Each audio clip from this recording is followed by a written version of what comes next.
গণের অধিপতি বলে গণপতি ও গণেশ্বর নামেও অভিহিত। গণেশের জন্ম সম্বন্ধে নানা পুরাণের নানা মত।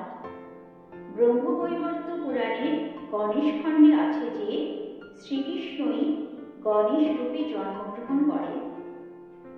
আবার লিঙ্গ পুরাণে বলা হয়েছে শিব দেবতাদের অনুরোধে দৈত্যদের বিঘ্ন উৎপাদন করবার জন্য গণপতিকে সৃজন করেন, তাই তিনি বিঘ্নরাজ। স্কন্দ পুরাণে কপর্দি, পঞ্চভক্ত ও নীলকণ্ঠ নামেও গণেশকে অভিহিত করা হয়েছে। বামন পুরাণে বলা হয়েছে পার্বতীর গাত্রমল থেকে গজাননের জন্ম হয়েছে। বৃহদ্ধর্ম পুরাণের মতে পার্বতী পুত্রলাভের জন্য ব্যস্ত হলে মহেশ্বর পার্বতীর রক্তবর্ণ বস্ত্রাঞ্চল আকর্ষণ করে পরিহাস ছলে সেই বস্ত্রাঞ্চলই পার্বতীর কোলে দিয়ে বলেন, এই তোমার পুত্র। দেববাগকে সেই বস্ত্রাঞ্চলই জীবন্ত শিশু গণেশ হয়ে উঠল।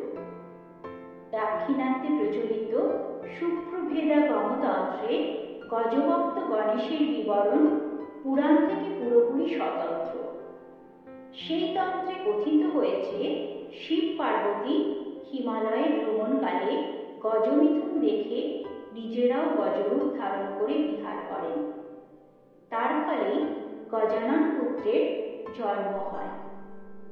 গণেশায় নমো নমঃ আদি ব্রহ্ম নিরুপম পরম পুরুষ পরাৎপর খর্বস্থূল কলেবর গজমুখ লম্বোদর মহাযোগী পরম সুন্দর বিঘ্ন নাশ কর বিঘ্নরাজ পূজা হোম যোগ যাবে তোমার অর্চনা আগে তব নামে সিদ্ধ সর্বকাজ স্বর্গ পাতাল ভূমি বিশ্বের জনক তুমি সৃষ্টি স্থিতি প্রলয়ের মূল শিবের তনয় হয়ে দুর্গারে জননী হয়ে ক্রীড়া কর হয়ে অনুকূল হেলে শুণ্ড বাড়াইয়া সংসার সমুদ্র পিয়া খেলা ছলে করক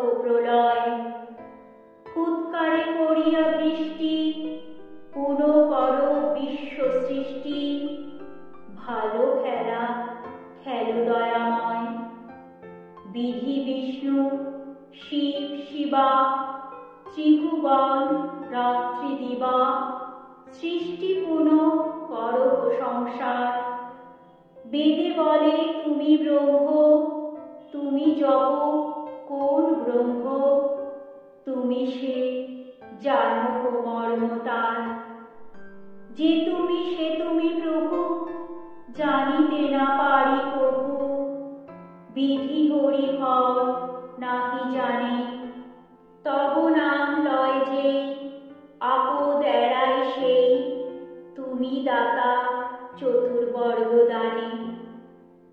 ব্যাসদেব ব্রহ্মার কাছে মহাভারত রচনার বিষয় উত্থাপন করলে ব্রহ্মা লিপিকার হিসেবে গণেশের শরণাপন্ন হওয়ার পরামর্শ দেন। বেদব্যাস মহাভারতের লিপিকার হওয়ার জন্য গণেশকে অনুরোধ করলে গণেশ বলেন, মুনে, যদি লিখিতে লেখনী ক্ষণমাত্র বিশ্রাম লাভ না করে তাহা হইলে আমি আপনার লেখক হইতে পারি। বেদব্যাসও একটি শর্ত দিয়ে তাতেই রাজি হয়ে বললেন, হে বিঘ্ননাশক, কিন্তু আমি যাহা বলিব তাহার যথার্থ অর্থবোধ না করিয়া আপনিও লিখিতে পারিবেন না। উভয়ের শর্ত মেনে তবেই মহাভারত রচনার শুরু হয়।